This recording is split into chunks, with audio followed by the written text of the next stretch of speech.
అబ్బబ్బా! ఎంత ఎండగా ఉంది. మన బాడీ ఎంతో వేడి చేస్తూ ఉంటుంది కదండీ! ఈ ఎండలకి.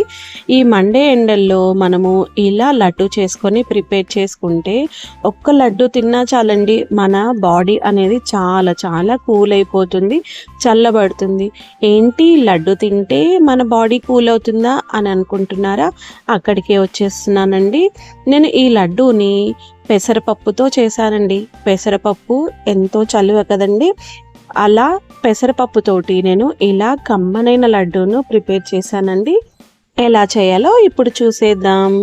హాయ్ అండి, నేను మీ Usha. Welcome back to our channel అండి.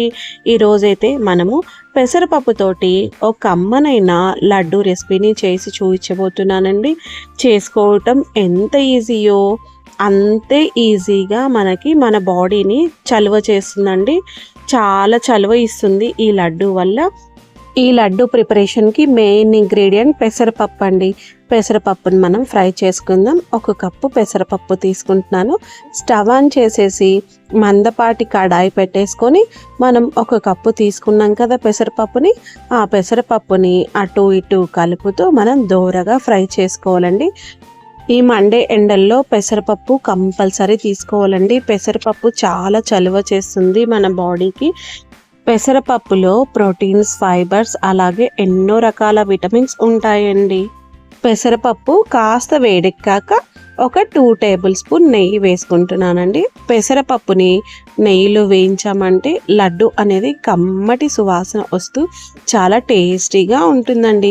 ఈ నెయ్యి కూడా వేశాక అటు ఇటు కలుపుతూ మనం పెసరపప్పుని మాడనివ్వకుండా చాలా దోరగా ఫ్రై చేసుకోవాలండి.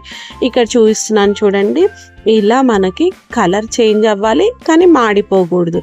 అంత వచ్చేంత వరకు మనం పెసరపప్పుని వేయించుకోవాలి. ఇలా మనం ఫ్లేమ్ని సిమ్లోనే ఉంచేసి ఈ పెసరపప్పును వేయించుకోవాలండి. వీటిని ఇప్పుడు కంప్లీట్గా చల్లారనిచ్చేద్దాం. ఇది చల్లారే లోపల మనము రిమైనింగ్ ప్రాసెస్ కోసం నేను ఇక్కడ చక్కెర తీసుకుంటున్నానండి. మీకు చక్కెర వద్దనుకుంటే ఈ ప్లేస్లో బెల్లం తురుమునైనా తీసుకోవచ్చండి. 1/2 కప్పు బెల్లం తురుము లేదంటే 1/2 కప్పు చక్కెర తీసుకోవాలి.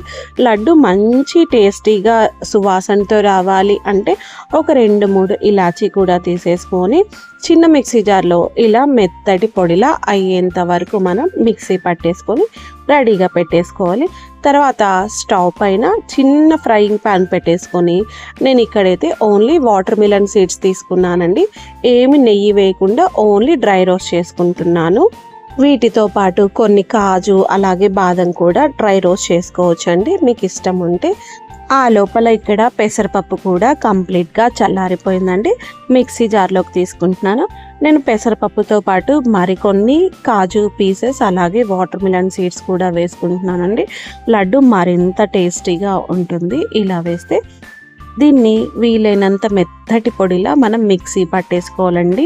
మధ్య మధ్యలో ఆపుతూ వీటిని ఇలా మెత్తటి పొడిలా చేసుకున్నాక దీన్ని ఇప్పుడు జాలి గిన్నెలోకి వేసేసుకొని మనం జల్లించుకోవాలండి.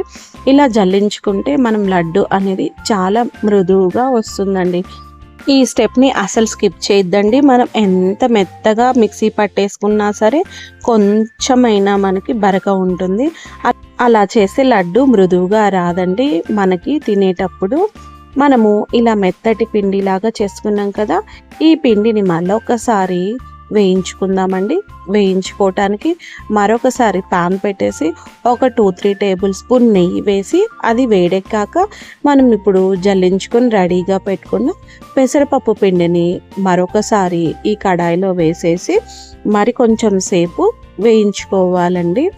ఈ ప్రాసెస్లో ఈ స్టెప్లో మనము ఎక్కువసేపు అవసరం లేదండి. మనం ఆల్రెడీ పప్పును వేయించాం కదా, సో ఇక్కడ కొంచెం మనకి మరి కొంచెం సేపు నెయ్యిలో ఈ పెసరపప్పు పొడి అనేది ఫ్రై అయితే సరిపోతుందండి. దగ్గరే ఉండి కలుపుతూ మాడనివ్వకుండా ఈ నెయ్యి అనేది పెసరపప్పులో మొత్తం కలిసిపోయేలాగా ఇలా మనము వేయించుకోవాలండి. 5 నుంచి 10 నిమిషాల సేపు సరిపోతుంది, ఎక్కువ అవసరం లేదు. ఇలా చూడండి, మనం మైసూర్ పాక్ చేసేటప్పుడు గుల్లగా వస్తుంది చూడండి పిండి అనేది, అలా గుల్లతనం వచ్చేస్తుంది కొంచెం సేపు వేయించుకుంటే. దానివల్ల మనకి లడ్డు అనేది మృదువుగా వస్తుందండి. తొక్కుడు లడ్డు చేసుకుంటుంటాం చూడండి, ఆ టెక్స్చర్ తోటి మనకి ఈ పెసరపప్పు లడ్డు వచ్చేస్తుంది. అందుకని మరొకసారి వేయించుకోవాలి. వేయించుకున్నాక మనం మిక్సీ పట్టేసుకున్న చక్కెర పొడి ఉంది కదండి, ఆ చక్కెర పొడిని ఈ కడాయిలో వేసేసి ఫ్లేమ్ని సిమ్లోనే ఉంచేసి ఈ చక్కెర పొడి అనేది పెసరపప్పు పొడిలో కలిసిపోయేలాగా బాగా కలుపుకోవాలండి. అంతా కలిసిపోయాక స్టవ్ ఆఫ్ చేసేసి దీన్ని చల్లారనిచ్చేద్దామండి. లడ్డు చేయాలంటే ఈ మిశ్రమం అనేది కంప్లీట్గా చల్లారిపోవాలి. చివరగా మనం డ్రై రోస్ట్ చేసి పెట్టుకున్న నట్స్, అదే అండి వాటర్ మిలన్ సీడ్స్ ఉన్నాయి కదా, అవి కూడా ఈ లడ్డు మిశ్రమంలో వేసేసి అంతా కలిసిపోయేలాగా కలిపేసి మనం ఈ మిశ్రమాన్ని చల్లారనిచ్చేద్దామండి. వేడిగా ఉంటే మనకి లడ్డు చుట్టడానికి రాదు. కొంచెం గోరువెచ్చగా ఉన్నప్పుడు మనం దీన్ని లడ్డు చుట్టేసుకోవచ్చండి. నేను ఈ ప్రాసెస్ అంతా చేయడానికి కంప్లీట్గా నెయ్యినే వాడాను. ఒకవేళ నెయ్యి వాసన పడని వారికి నెయ్యి ప్లేస్లో రిఫైండ్ ఆయిల్, ఏ ఫ్లేవర్ లేని ఆయిల్తో అయినా ఈ లడ్డు ప్రిపేర్ చేసుకోవచ్చండి. కానీ ఈ లడ్డు టేస్ట్ అంతా నెయ్యి వేసుకుంటేనే బాగుంటుంది. నెయ్యి లేదు అంటే నూనె, రెండు సమపాలల్లో తీసుకొని ఈ ప్రాసెస్ని చేసుకోవచ్చు. గోరువెచ్చగా అయిన మిశ్రమాన్ని ఇలా మనకి నచ్చిన షేప్లో లడ్డూలాగా చుట్టేసుకొని పోవటమే అండి. చాలా చాలా టేస్టీగా ఉంటుందండి ఈ పెసరపప్పుతోటి లడ్డు అనేది. ఈ మండే ఎండల్లో మన బాడీకి కొండంత చలువ చేసే పెసరపప్పుతోటి ఇలా లడ్డు ఒక్కసారి ట్రై చేయండి. ట్రై చేశాక మీ వాల్యుబుల్ ఫీడ్బ్యాక్ని నాతో షేర్ చేయండి. ఈ పెసరపప్పు లడ్డు రెసిపీ మీకు నచ్చినట్లయితే ఒక లైక్ ఇవ్వండి. అలాగే మీ ఫ్రెండ్స్ అండ్ రిలేటివ్స్కి షేర్ చేయండి. ఇలాంటి మంచి మంచి రెసిపీస్ కోసం మన ఛానల్ని సబ్స్క్రైబ్ చేయండి. అలాగే హైప్ ఇవ్వండి. ఇవే కాకుండా మన ఛానల్లో చాలా చాలా రకాలైన లడ్డు రెసిపీస్ని ఆల్రెడీ షేర్ చేశానండి. ఒక్కసారి ఆ లడ్డు రెసిపీస్ని కూడా ట్రై చేసేసి మీ వాల్యుబుల్ ఫీడ్బ్యాక్ని నాతో షేర్ చేయండి. ఈ లడ్డు అయితే నోట్లో వెన్నెల అలా కరిగిపోతుందండి, అంత మృదువుగా ఉంటుంది ఈ లడ్డు రెసిపీ అనేది. Thank you for watching.